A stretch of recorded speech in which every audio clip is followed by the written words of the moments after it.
시청자 여러분, 안녕하셨습니까? 주님과 함께 5분 묵상의 시간을 갖겠습니다. 오늘은 욥기 5장 말씀을 묵상합니다. 본문에서도 엘리바스의 책망이 이어지고 있습니다.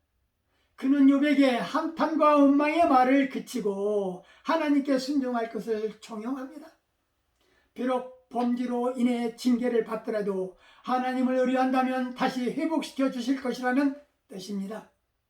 욥의 친구 엘리바스는 욥이 부르짖어 보아도 응답할 자가 있겠느냐라는 질문을 하면서 거룩한 자 중에 욥이 누구를 바라볼 수 있는가?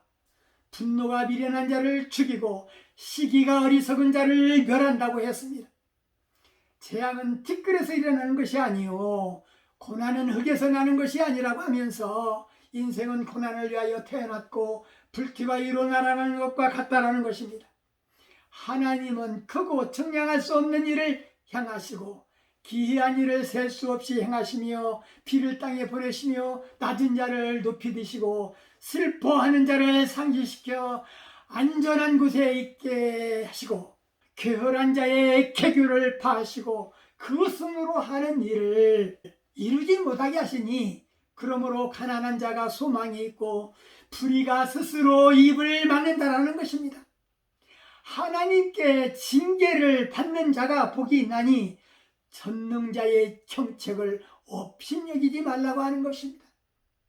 하나님은 아프게 하시다가 싸매시며 상하게 하시다가 그 손으로 고치나니 내가 멸망과 기근을 비웃으며 들짐승을 두려워 아니할 것이라고 엘리바스의 충고는 욥의 재앙과 고통을 바라보면서 자기가 욥처럼 재앙에 처했다면 하나님께 구하고 의탁할 것이라고 그렇게 말하고 있습니다. 엘리바스는 창조주이신 하나님께서 이 세상을 아무렇게나 내버려 두지 않으시고 인간의 활동과 사회 문제와 자연의 순환 과정에 직접 개입하시고 있다고 말하고 있는 것입니다. 엘리바스는 욥의 고통을 하나님의 징계로 그렇게 해석하고 있습니다.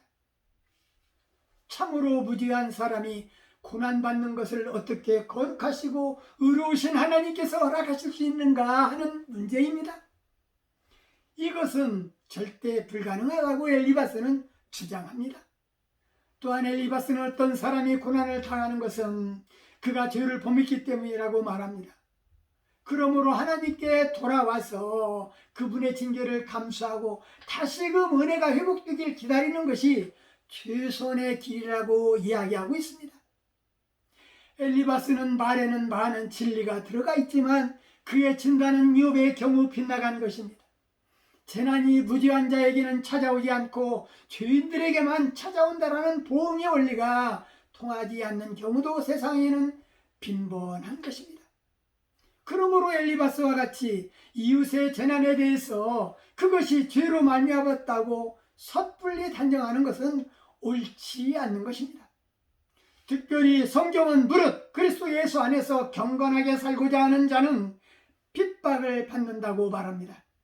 그러므로 말세를 살아가는 그리스도인들에게는 적극적으로 고난에 대처하는 자세가 필요하다 할 것입니다. 본문에서 엘리바스는 욥이 고난에 합당한 가증스러운 죄악을 범하였다고 말하고 있지는 않습니다. 오히려 그는 욥에게 전능자이신 하나님의 연단으로 고통을 받아들이라고 충고합니다. 엘리바스는 욥에게 이 재앙 속에서 어떻게 처신해야 할 것인가를 말해주고 있는데 8절에서 나 같으면 하나님께 구하고 내 일을 하나님께 의탁하라고 합니다. 욥, 내가 너와 같은 경우라면 너처럼 그렇게 역정을 내고 흥분하지는 않을 것이라고 합니다. 나는 하나님께 순종했을 것이라고 그렇게 이야기합니다. 이와 같이 우리는 내가 만일 그런 경우를 당하면 나는 이렇게 했을 텐데 하는 원칙적인 말을 하기가 쉽습니다. 그러나 실제로 그런 경우를 만나면 나도 그렇지 못할 때가 많다라는 사실입니다. 사실 재난을 당한 욥에게 친구로서 해줄 수 있는 역할은 욥이 바라는 대로 그의 논쟁하는 태도를 취하지 않고 그를 액면 그대로 받아들이면서 그를 위로해 주는 것입니다. 나 자신은 어려움을 당한 이웃에게 어떤 마음의 자세를 가지고 그분들에게 다가가고 있는가? 묵상의 시간이 되었으면 좋겠습니다.